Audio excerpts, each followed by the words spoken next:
Magnus Sund, a mystic, a prophet of peace. Magnus carries a love and grace that helps people walk through significant deliverance and inner healing. Magnus has a particular heart for the homeless and drug addicted. He and wife Annika have contributed to 2 church plants, and Magnus has mentored other church planters and leaders. He is a speaker, counsellor and consultant, highly sought out by businesses, international ministries and governmental leaders. With a deep sense of wisdom, Magnus has blessed thousands across the globe. His deep insights bring people into greater revelation, healing and clarity.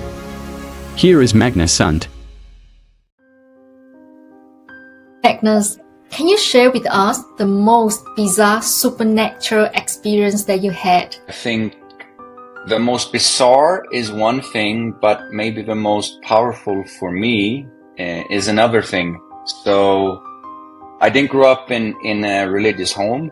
I grew up in a very warm but secular home. But I always believed in God, so I would pray. But then in my teens, I would start to have doubts. How can I know that Jesus is the way when there is so many religions? How can I be sure that Buddha isn't the way, or something else? So I really wrestled those questions, read a lot of books, and kind of tried to figure out how can I be sure. And then when I was about 17, I was out biking, and in an intersection I saw a car coming from my right, and I was thinking to myself, I'm not going to stop, which wasn't very smart because he didn't see me. So I was hit by a car and was thrown off the bike, and I cracked my head open. In the ambulance on the way to the emergency room, I just felt life leave me. A very strange experience, but at the same time very natural. I felt life leave me, and I said to the staff there in the ambulance taking care of me that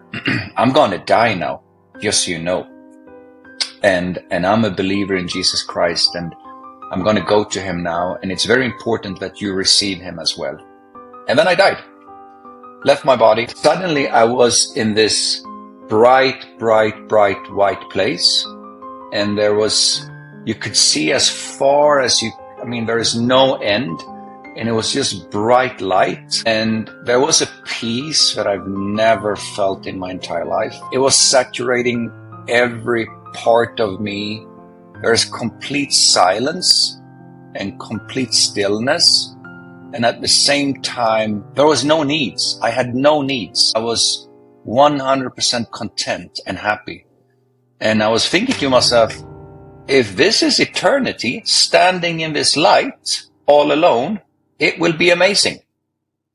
Because I was so filled with just a saturation of peace and joy, and there was such a stillness. And suddenly Jesus appeared, and I started to scream, Jesus, I'm coming, I'm here now.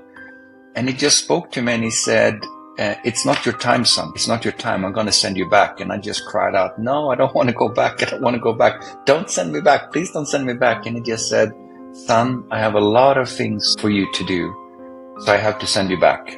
And then it was like I was sucked out of that, and suddenly I'm back in my body, and I open my eyes, and I'm in the emergency room, and they're trying to patch my head up, and my dad is there, and it's blood and doctors, and everyone is screaming and chaos. And so that was an experience that changed a lot of things for me. Maybe it's not the strangest experience, but it's one of the most impactful experiences.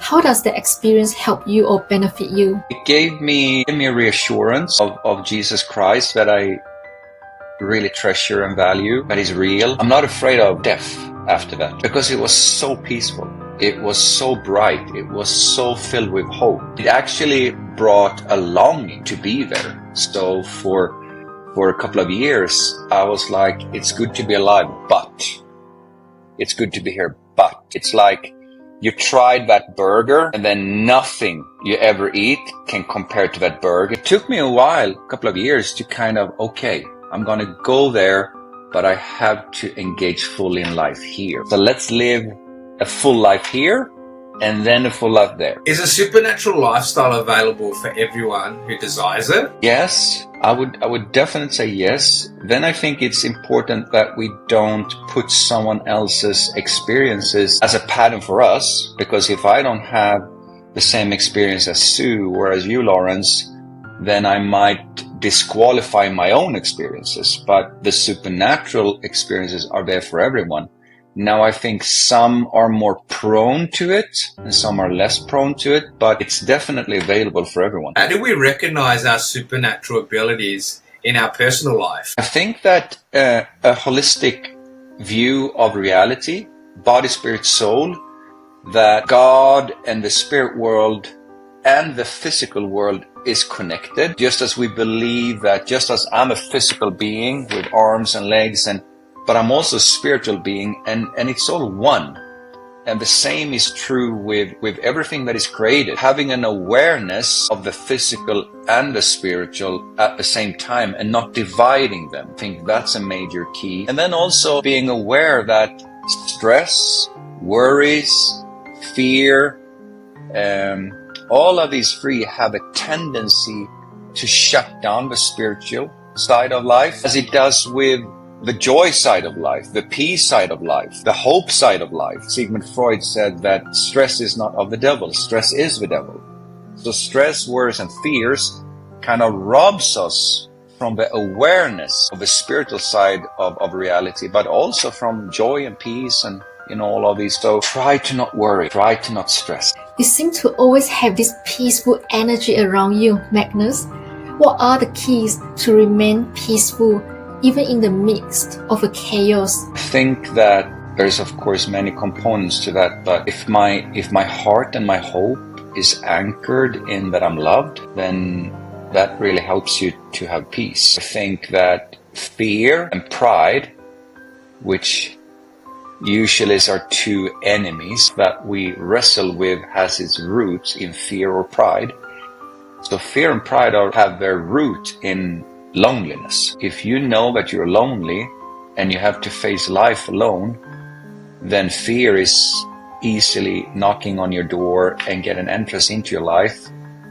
The same with pride, that if it's only up to me and I have to be the best, then I need to empower myself with pride so I can manage life. But if you're not alone, if you know that I'm not alone, that is a big help in not giving in to fear and pride. There is someone greater than me that is with me, who helps me, who loves me, who takes care of me. And even when life's hard, I'm not alone. So I find that to be a great comfort, that I'm not alone. There is someone that is always with me. Another part to peace is awareness. To be aware of being in the moment and actually ask yourself questions. So when you run into fear, the amygdala in your brain is constantly kicked in and releases a lot of chemicals that triggers fight or flight. So if I'm aware that that will happen for all of us, as soon as I run into fear, I can actually calm myself down. So brain scientists have proven that if I can verbalize what it is that I'm afraid of. So if I say, oh, I'm really nervous about this podcast with Lawrence and Sue. What if people don't like it? Just by saying that, my awareness is moved from the amygdala to the frontal cortex. And the frontal cortex starts to calm down the amygdala. So that practice in itself will help me to be at more peace. Then if I invite Christ into whatever I'm afraid of, Jesus, whatever they think about this podcast, you still love me. So I invite you into that fear. So that really helps. It appears we live in a broken world and a hurting world. What are some of the ways you see life differently? I think it's super important that we battle loneliness. So the more shallow things are, obviously, the harder it's going to be to find any depth there. So if I live a shallow life, in the sense, I mean, no one wants to say I'm very shallow, I live a shallow life. But if we think about how we live, I only work, I don't really engage in people at work, I stress a lot, I worry a lot, I don't eat well, I don't open up to people, I don't trust people, then it's going to be hard to find a good life, good quality. Love, the essence of love is openness. If we want to find the essence of love, it's openness. A person that loves is open. So I can decide to live an open life. I can't force anyone else, but I can try to surround myself with people that are also loving, meaning open. Love has no need to defend itself. It's not afraid of, Lawrence doesn't think the same way as me, so I can't hang out with him.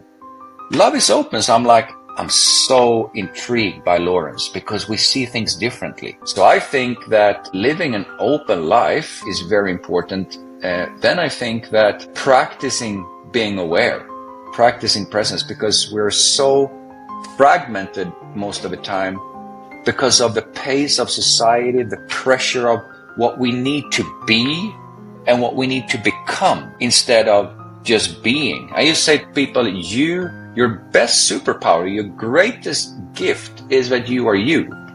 Then knowledge and experience is good to add to who you are. But Lawrence being Lawrence is the greatest gift that Lawrence can give. Sue being Sue is the greatest gift. And a gift opens the door to the mighty, says Proverbs. So what if you finding out who you are is the greatest gift for opening up the doors for you to become whatever you need to become?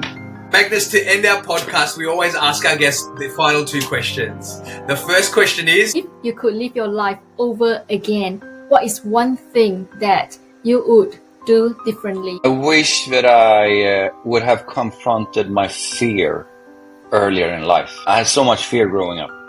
I was afraid of what people thought about me. I was afraid of this and that. And I wish I would have confronted my fear earlier instead of running from my fear. So I would change that. what is one key message that you could give us today that our listeners could apply practically in their lives this week? I would say start with a small habit of prayer. A small habit. Pray for maybe 5 minutes per day.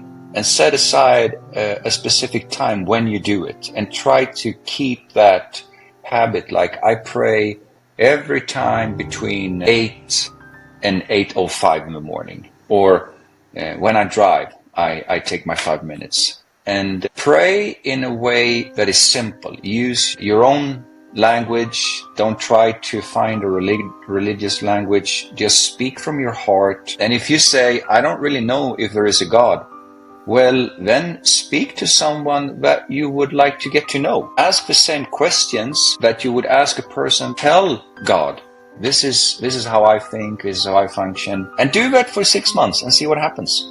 I think it will change your life. Amazing. Thank you so much for your time today, Magnus. Thank you.